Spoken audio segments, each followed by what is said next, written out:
What if a 5-year-old girl touched a violin for the first time and played like a master? What if she remembered melodies from a life she never lived? What if her fingers carried the muscle memory of someone who died 79 years ago? This is the disturbing story of Emma Richardson, a little girl from Connecticut who shattered everything her family believed about life, death, and the threads that connect souls across time. October 2019. The silence of dawn in Hartford, Connecticut was broken by a sound no mother wants to hear.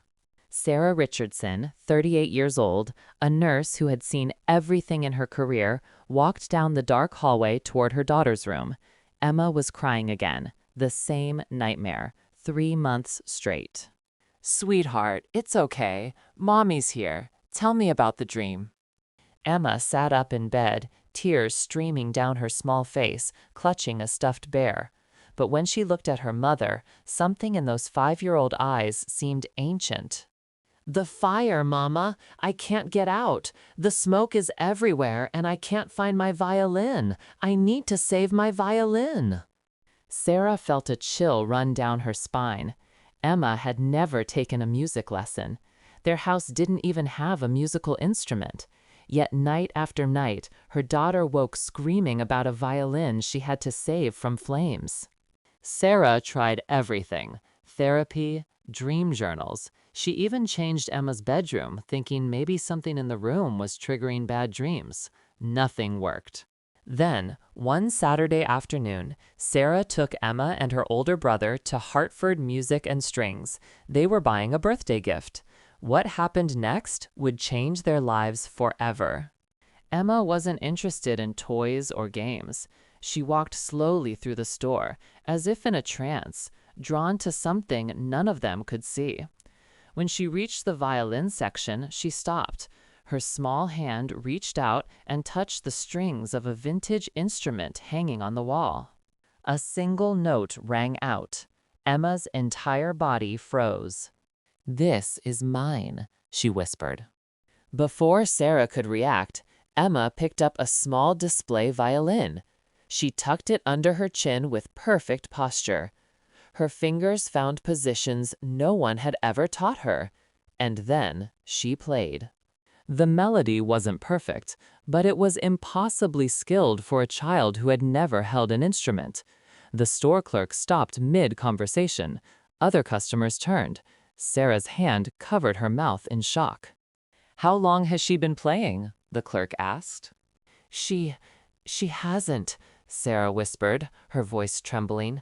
"This is the first time she's ever touched a violin."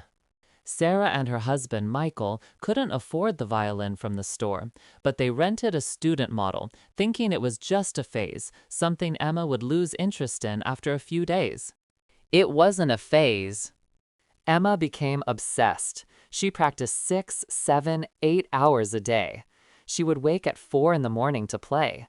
Her small fingers bled from the strings, but she wouldn't stop. But it was what Emma said while playing that truly terrified her mother.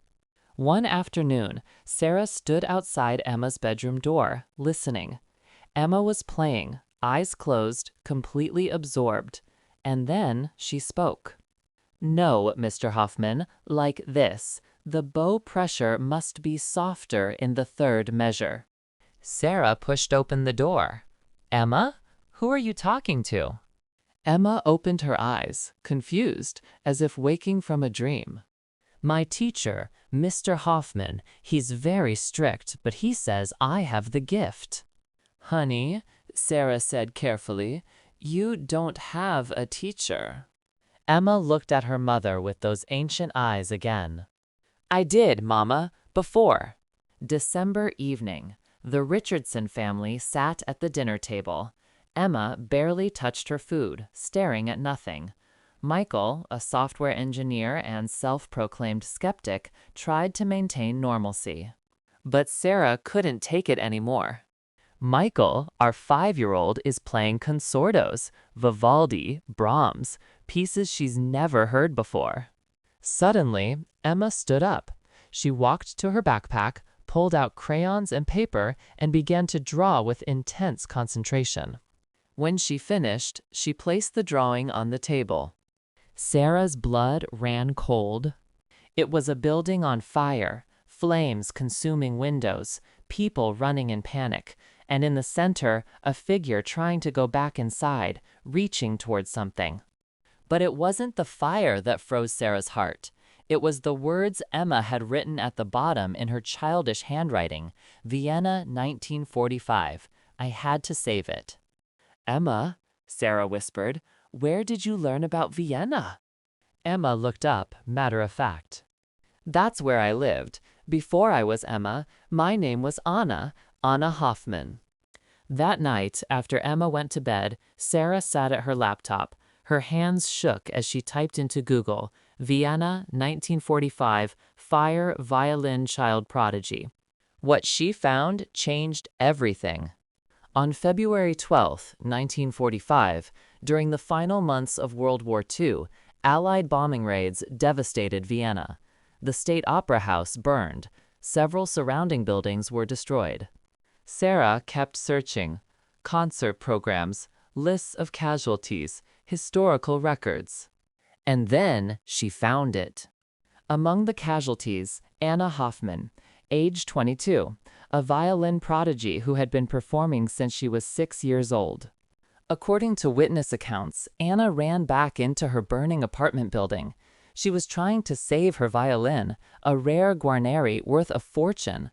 But more than that, it had belonged to her late father. It was her last connection to him. Anna's body was found in the stairwell, still clutching her violin case. Both were consumed by flames. Sarah clicked on an old photograph attached to a concert program from 1943. A young woman holding a violin. Beautiful, determined eyes. The same eyes. Sarah looked toward Emma's bedroom, then back at the photograph. She placed them side by side on her screen. The resemblance was undeniable. The Richardsons contacted Dr. Rebecca Chen, a psychologist who specialized in cases of children with past life memories. Dr. Chen agreed to see Emma, though she was skeptical. She had seen many cases. Most had simple explanations. But Emma was different. In Dr. Chen's comfortable office, Emma played with toys, seemingly oblivious to the significance of the meeting. Emma, can you tell me about your dreams? Emma continued playing, then spoke calmly without looking up. They're not dreams, they're memories. I remember practicing in the cold apartment. Mr. Hoffman, he was my father's friend, he taught me after Papa died. I remember the soldiers in the streets. I remember the sound of bombs. And I remember the fire. Dr. Chen leaned forward. What else do you remember about Anna's life? Emma's demeanor changed. She became older somehow, more articulate. I was supposed to perform at the Musikverein that week, Vivaldi's Four Seasons. I'd practiced winter so many times. But the war, everything was chaos. The violin was all I had left of my father. When I heard the bombs, when I saw the smoke, I couldn't leave it, even if it meant... Emma trailed off, tears filling her eyes. Dr. Chen conducted tests over several weeks. She asked Emma to identify historical instruments from photographs, to describe Vienna's streets in the 1940s, to recognize period-appropriate musical scores. Emma answered questions no 5-year-old could know. She described the layout of the Vienna State Opera House before it was bombed, matching historical floor plans Dr. Chen verified later. She identified a photograph of Arturo Toscanini and mentioned he had conducted one of her early performances. Historical records confirmed Anna Hoffman had indeed performed under Toscanini in 1938. She hummed melodies from lesser-known compositions that weren't available online, pieces Anna Hoffman had been known to play. Dr. Chen sat across from Sarah and Michael in her office, Emma playing in the next room. I've been doing this for 20 years, Dr. Chen said, her voice heavy with emotion. I've seen children who remember fragments, confused details, things they might have seen on television. But Emma Emma isn't reciting facts, she's remembering lived experience. The emotional depth, the specific sensory details, the way she describes the fear of the bombs and the love for that violin. This is beyond anything I've documented before. 6 months later, Dr. Chen arranged something unusual, a test, she called it. Emma would perform the piece Anna never got to play. A small community concert hall in Hartford, the seats filled with curious onlookers, local musicians, and members of Dr. Chen's research team, all filming, all documenting. Emma, now 6 years old, stood on stage with her violin, so small. But when the lights dimmed and a single spotlight fell on her, something changed in her posture. She stood taller, more confident. She lifted the violin, closed her eyes, took a breath. And then she played. Vivaldi's Four Seasons, Winter Movement, the piece Anna Hoffman had practiced for her final concert, the concert that never happened. What followed has been viewed over 2 million times online. The music was extraordinary, not just technically proficient, but emotionally devastating. Raw emotion poured from a 6-year-old child, a depth of feeling that shouldn't exist in someone so young. In the audience, people began to cry. Professional musicians sat stunned. Sarah covered her mouth, tears streaming down her face. Even Michael, the skeptic, wiped his eyes. Emma played the final notes. Silence, then thunderous applause. But Emma didn't bow or smile. Tears streamed down her face. She whispered something, barely audible, but the microphone picked it up. "I played it, Papa. I finally played it." Today, Emma is 8 years old. She studies at a prestigious music conservatory.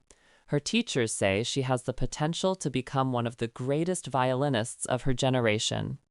The nightmares stopped after that concert. Emma still remembers being Anna, but the memories are fading, as they often do when children with past life recall grow older. Dr. Chen documented the case extensively. It remains one of the most compelling examples of reincarnation research ever recorded. Sarah Richardson was interviewed for this story.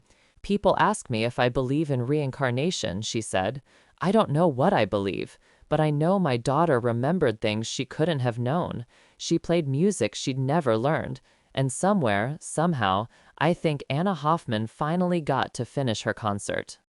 On Emma's violin case, there's a small inscription she carved herself: "For Anna, for Papa, forever." Some souls, it seems, carry their purpose across lifetimes. Some music is too beautiful to die with one life, and sometimes the bow finds its way home. This is My Other Life, where memories transcend time and souls remember what the mind has forgotten. If you or someone you know has experienced memories that don't belong to this lifetime, share your story. And if you want to discover more cases that challenge everything we think we know about life and death, there are more stories waiting to be told.